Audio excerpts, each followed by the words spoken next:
Alhamdulillah, di antara nikmat manakala seseorang diberikan panjang umur. Nikmat panjang umur bertemu dengan bulan Ramadan. Maka di antara sebaik-baik orang adalah panjang umurnya dalam kebaikan, dan sejelek-jelek orang adalah orang yang panjang umurnya dalam keburukan. Semakin panjang nek dipun ginakaken kanthi kesaenan, maka semakin baik. Semakin panjang umurnya, maka kok digunakan keburukan, semakin dawa umurnya semakin menumpuk keburukan, dosanya semakin gede. Maka tidak boleh bangga panjang umur ning kok tidak digunakan kebaikan. Maka ini adalah kerugian dan numpuk kejelekan. Kita lihat bagaimana bersyukurnya diberikan nikmat umur panjang. Itu kita teringat, yaitu sahabat Thalhah bin Ubaidillah. Sahabat sendiri, Thalhah bin Ubaidillah. Thalhah ini adalah salah satu sahabat yang dijamin masuk surga, kata Nabi. 10 orang sahabat yang dijamin masuk surga. Beliau ikut perang dalam perang Uhud. Perang lawan sekalian? Perang Uhud. Pasukan Nabi 700, sing Quraisy kafir Quraisy 3000.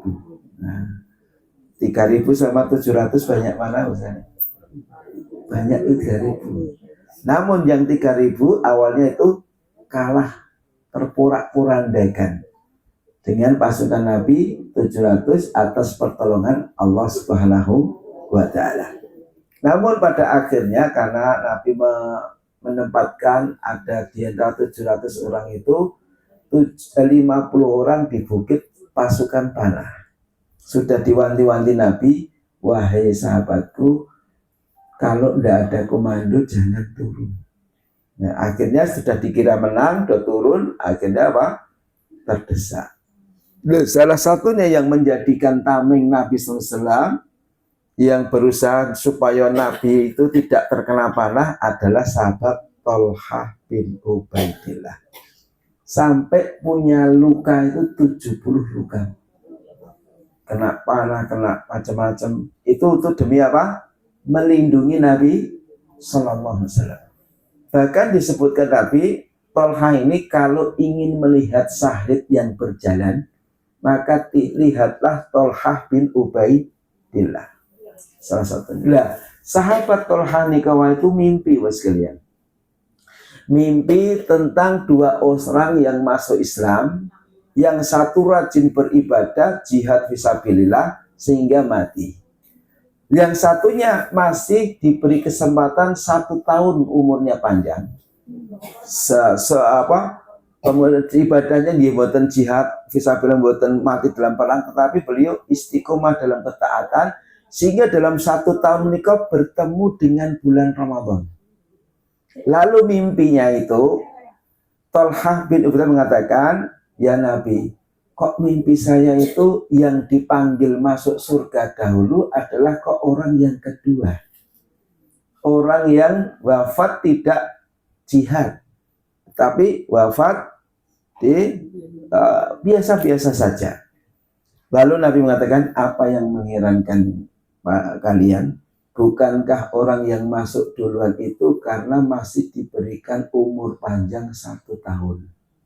Sehingga dengan umur panjang 1 tahun itu beliau maksimalkan ibadahnya, kemudian bertemu dengan bulan Ramadan, beliau siam, sedekah, bahkan bisa iktikaf, ada malam Lailatul Qadar, sehingga beliau mengalahkan yang wafat dalam keadaan jihad. Ini membuktikan apa? Betapa mahalnya tentang bab kesempatan umur panjang. Maka ini mengandung faedah bahwa umur panjang itu merupakan nikmat. Artinya sipun sekalian, manakala kalau panjenengan sedipun paling yuswa panjang, artinya yang pertama berkesempatan nambah amal. Ngeten iki nek tambah amal gitu. Nah, maka bayangkan kalau orang wafat sakit ngaji ngoten iki lemrih napa mboten? Mboten. Ya pun situ kok ngerti-ngerti yang sampingin jenengan pripun? Ngerti-ngerti kok tiba-tiba lho. Jenengan kita jenis dikabar ke situ kok wis tak ketunduk ning sandingku. Nah, dados wong sing pun pecah nika mboten saged nambah amal malih. Mboten saged qiraatul Quran malih, mboten saged mangkat ngaji malih, mboten saged ibadah-ibadah lain kecuali 3 hal. Doa anak yang soleh, ya, nek duwe anak sing soleh itu solehah, itu aset yang mahal. Kedua adalah amal jariah, mungkin jenengan ninggal rukuh neng masjid, kok dinggo terus, atau mungkin ninggal Al-Quran ten masjid, atau mungkin ikut bangun masjid, mungkin sak meter keramik, sak meter napa semen ini sak meter atau sak kilo? Oh sak kilo, sak semen misalnya diantaranya pun. Maka ini atau jenengan merintis apa ada kajian-kajian kados ngeten iki. Sing mau niki mboten wonten, kemudian ikut menjadi perintis, sak peninggal kula panjenengan sedo kok ada yang melanjutkan, maka perintis kebaikan itu amalnya awet tur langgeng. Maka jadilah ikut perintis, memakmurkan hal-hal yang baik. Hal-hal yang baik maka akan menjadi apa? Langgeng. Neng dalam biasakan nduk masuk rumah baca bismillah. Kok ini kebiasaan ini diajarkan dituleran gara-gara nasihat panjenengan, kemudian sak keturunan itu ngamalkan itu, jenengan panen amal. Mboten harus majelis banyak. Mungkin apa? Sunnah-sunnah Nabi yang diajarkan panjenengan wonten dalam. Sunnah makan, sunnah mau masuk rumah, sunnah keluar apa? Tempat kamar mandi, sunnah berpakaian, sunnah nopo kemawon. Kok kemudian dilanggengkan oleh keturunan kula panjenengan sedaya, maka jenengan tinggal ten alam pundi tinggal bijak. Kita kan akan berangkat nggih. Berangkat alam barzah nggih. Cuman permasalahannya kula riyen panjenengan riyen gitu. Semuanya pada nunggu napa? Sudah terdaftar. Ini dalam rangka apa? Mempersiapkan diri. Sekalian. Kenikmatan yang kedua setelah kita diberikan nikmat hidup itu, yang kedua adalah nikmat ketika seseorang punya dosa, ketika diberi kesempatan hidup sakit bertobat. Sakit apa sekalian? Bertobat. Langkung-langkung bisa bertemu dengan bulan Ramadan, bulan yang penuh keberkahan. Semua amal kebaikan dilipat gandakan gitu. Maka Nabi ngendikaken qala Rasulullah man shoma ramadhana imanan wahtisaban ghufira lahu ma taqaddama min dambi. Sak sinten kemawon niku nindakaken siam Ramadan kanthi iman ya sabar gitu. Niki sabar napa mboten niki? Sabar nggih. Sabar lelah, letih, ngantuk, lapar, haus. Nah, maka ini akan menjadikan sebab gugurnya dosa kalau panjenengan. Orang sing luwih abot lho sekalian. Direwangi mungkin ada yang naikkan pasir di truk, ada yang menurunkan, saya kuat poso. Ning ada yang meng duduk-duduk ra kuat poso, nggih wonten. Itu semuanya hidayah dari Allah Subhanahu wa taala. Orang poso itu nilai ketauhidannya hebat sekalian. Kita semua ini walaupun haus, lapar, neng dalam ono makan enak-enak, berani mboten makan. Ini ketauhidan yang hebat. Wedine kali sinten? Gusti Allah. Jadi ra konangan lho gitu. Maaf niku mengke ten dalem terus tok medhot gawe es jeruk misalnya. Ora konangan. Takutnya hanya kepada Allah. Dados nek kula panjenengan sedaya dalam keseharian apa-apa merasa diawasi Allah, Apa-apa kok takut terus Gusti Allah menggunakan ini dan itu, ini betul-betul akan selamat, tauhidnya kuat, mau maksimal ingat Allah dan lain-lainnya. Jadi dan sekalian puasa. Kenapa kalau panjenengan sedaya kok dipun perintahkan puasa supados napa la'alakum tattaqun, dados orang yang bertakwa. Allah saja menyebut memanggil dengan ya ayyuhalladzina amanu, wahai orang-orang yang beriman. Termasuk mudah-mudahan kalau panjenengan sedaya Allah panggil kita dengan sebutan ya ayyuhalladzina amanu gitu. Sekalian bisa mungkin nek kepanasan gini kira tergeser wae apa iki? Paling kepanasan.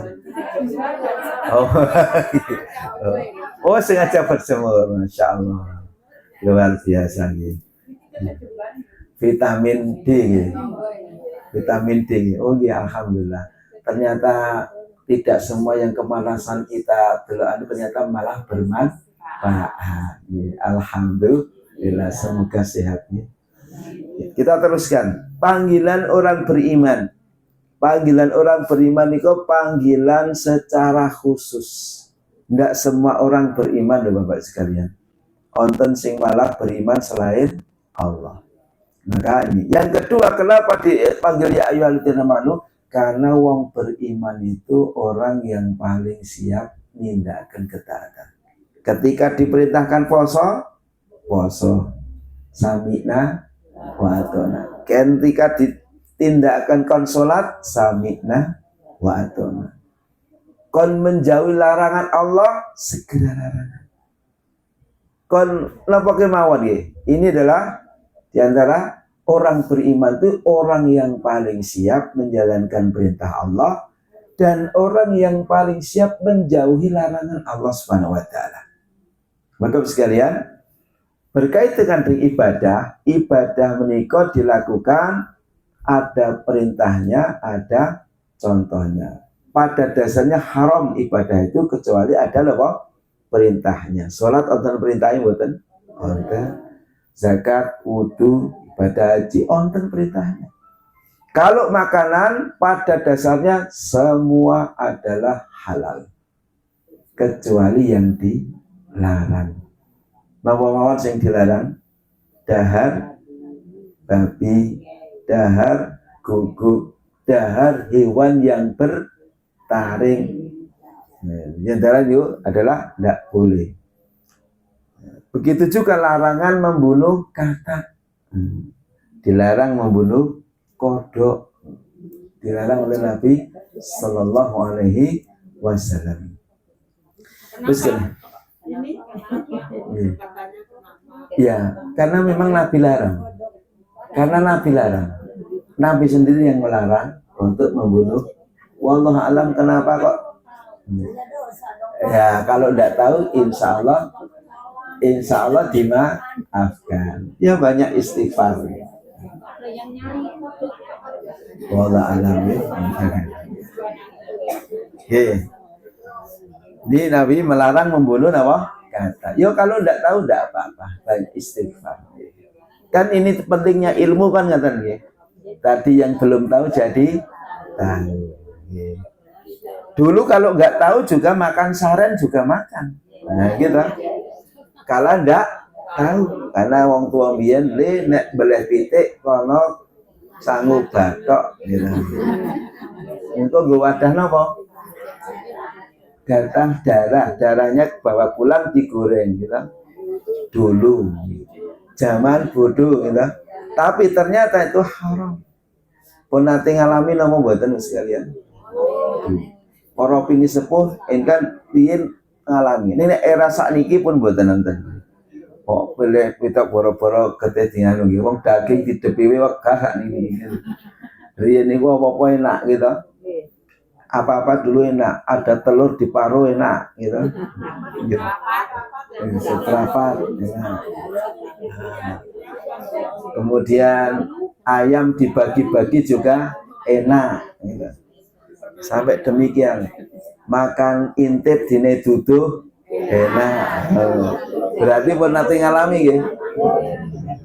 dikoreti gitu. Gitu. Dikrawu. Apa enak ki apa mergo ana liyane nggih? Nggih. Alhamdulillah. Zaman itu, zaman semangka. Kembali kita lanjutkan, maka orang beriman itulah orang yang paling bisa merasakan lezatnya beribadah kepada Allah. Terus kalau panjenengan sedaya ibadah nolabul ilmu itu rasanya nikmat. Bahkan Nabi ngendikakan bahwa sholat itu menjadi penyejuk mata. Hadir majelis ilmu itu sebagai apa? Kebutuhan batin. Rasanya itu tambah ilmu itu nikmat. Bayangkan orang berilmu itu tidak mudah bingung. Orang tidak berilmu bingung. Coba umpama tadi imam kita ngentut cilik, duh batal ora ya kita. Bingung kita. Ning nek mawadari anu batal. Begitu juga wong Buddha bingung. Orang ketika sholat sendirian, ada orang lewat, dialangi gini, sing dialangi bingung, malah dijak salaman. Padahal itu menyelamatkan supaya kena tidak sanksi. Itu kenapa? Berarti tidak punya ilmu, berarti bingung. Aku ki wong sholat kok malah ngalang-alangi ngopo lah bingung. Padahal karena apa? Memang ada salah satu sunnah. Tidak boleh kita lewat di depan orang yang sholat sendirian atau di depan imam.